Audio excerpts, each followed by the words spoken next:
First guest tonight is a movie star, he's a TV star, he's a man's man to the point where he has the word bro right in his name. His supernatural western, Outer Range, returns for season 2, May 16th on Prime Video. Please welcome Josh Brolin.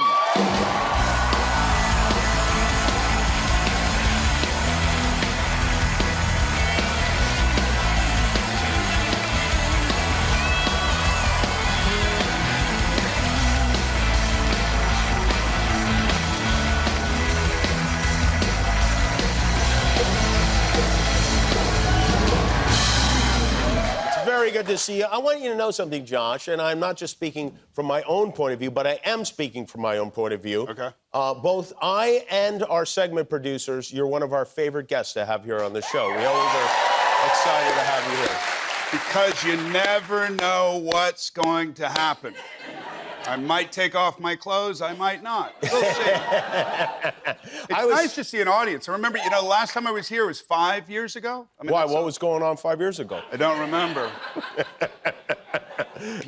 Suddenly, we'd half the entered an universe. abyss. I heard you're writing a memoir. Is that true? I am. You are? I did. You did? It's done. I did. It's Was it called hard? From Under the Truck. It's humbling is what it is. It's very humbling, but when you write a memoir, everybody thinks, like, even people at your place that I talk to, they're like, who are you going to exploit, and is it going to be a legal situation, and like, who are you going to call out, like your thing that you had with RuPaul, and when you were in a blackout with Kimmel that night, remember? I would just want to know if you admit to shooting any of your pets. I mean, that's really like... Oh, man. That's the thing you have to be See, I most forget careful. that. Yeah, no, you can't do that. You remember that? No Country, there was a thing, and then American Gangster. Like, I shot pets in both of those movies, and they came out at the same time. Don't put that in the book. No,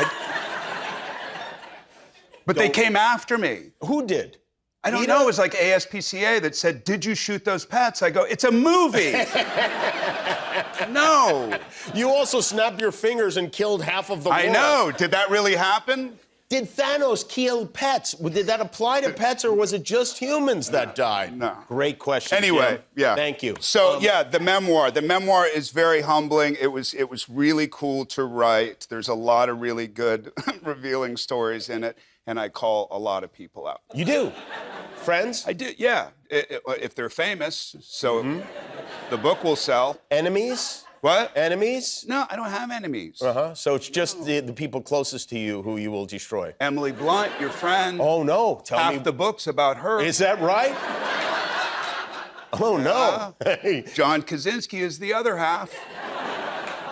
It's Krasinski, so you might be... Is it Krasinski? Yeah, Krasinski was the Unabomber. You're thinking of a different guy. If you've accused John...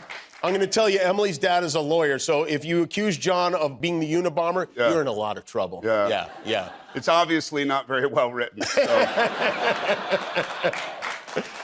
I imagine you talk about your career and stuff. Your first movie was The Goonies, right? That was the first thing you did? That was the first thing. Was that also your first job? That was my first job, and when they had me put the shorts over the long sweats, like, I thought that was it. I thought, because I come from a pretty cool place, and when you do that, you think you're going to be written off. But I wasn't. You thought that was going to be the thing? Well, yeah. Who put shorts over sweats? I mean, like, whose decision was that? And I just showed up, and they're like, "What about this?" And I was like, "Whatever you want, I guess." Was that your first actual job? You had any jobs before that? No, I did. I cooked in an Italian restaurant between 12 years old and 15 years old called That Rocky seems Delicious. illegal, isn't it? Yes. Yeah. What did you cook? I dealt drugs before that. You did?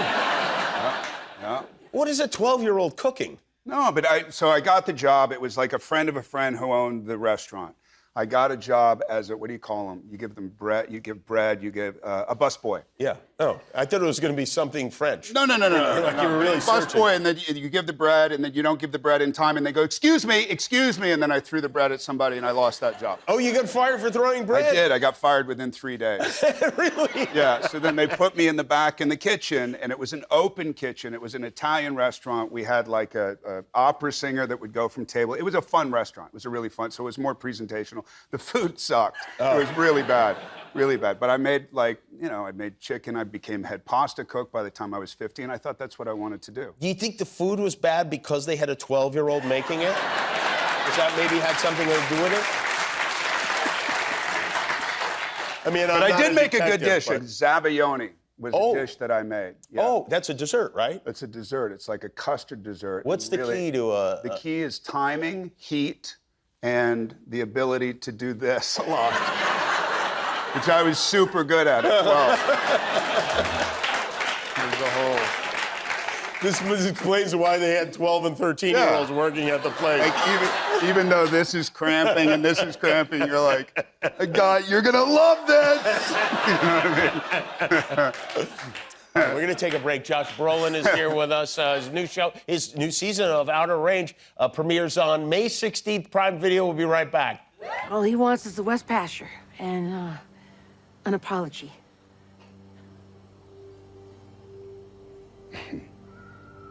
An apology.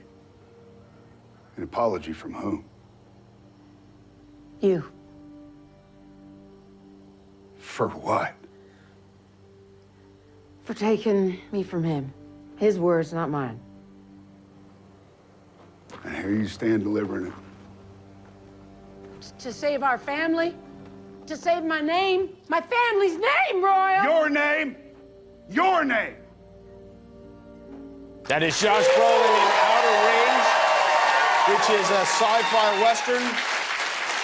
It is a show that, it's another one of these things. I mean, you've been involved in a lot of these movies, shows, etc., where people are not just fans, but devoted to an extreme, correct? No. I mean, I've done, luckily, in the last 22 years or whatever, I've done a few movies that people recognize, right? Before that, it was nothing, except for the Goonies. Yeah. Goonie! I get it. But beyond that, beyond recognize, there's a devotion. No, there's a devotion. Yeah. So you have No Country, you have Sicario comes up a lot. Avengers obviously comes up a lot. Cable.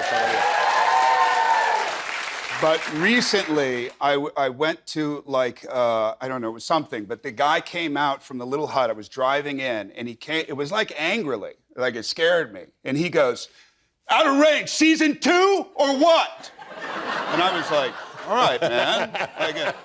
So people have been bringing it up, and now that it's been a while, it's been like a year and a half, there's a fan base that's, I don't know, insane, frenetic, which is nice if you need to work. Yeah. You know what I mean? Unless you're trying to get through a security checkpoint, yeah. That's true. You're directing this season. Have you ever done that before? I've directed shorts, I've directed theater, but I've never directed like this, and it was great. You liked it? I really liked it. I felt like I've had all these random interests my whole life, and I never really understood where they came from. Like, why do I want to jump out of a plane? I don't know why.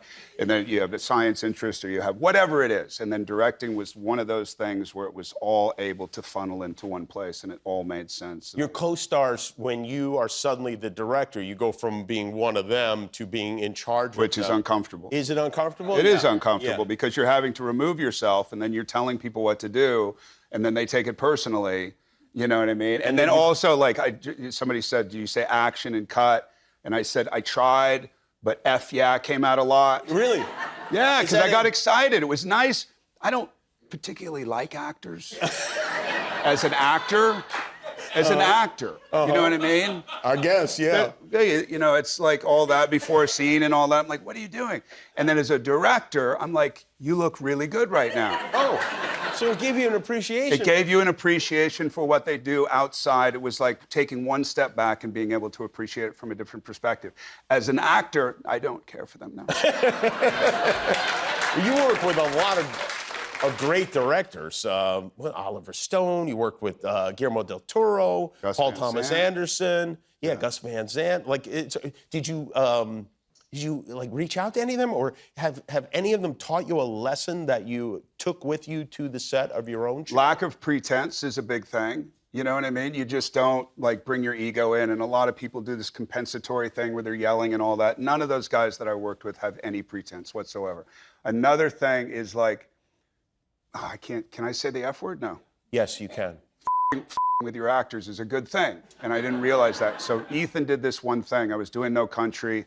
I was opening up the satchel. I'm looking at the money. I look at the dead guy next to me, And I don't say anything. And I asked Joel and Ethan, I said, do you think I should say something? And they said, like what? And I said, I don't know, like, huh, or something like that. And they go, do you have anything else?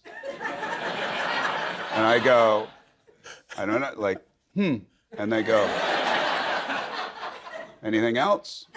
So I came up with 4 or 5 things, and they said, go with the second one. And I don't trust them at all. So, but I did it. And then we saw the movie before it came out. We saw 5 different screenings of it in different places. And every time we screened the movie and that moment came up, I knew where Ethan was in the theater because he started cracking up. That's a very good advice. Well, it's great to see you. Thanks, the show man. It's called Outer Range. Season 2 premieres May 16th, Prime Video. Josh Brolin, everybody. We'll be back.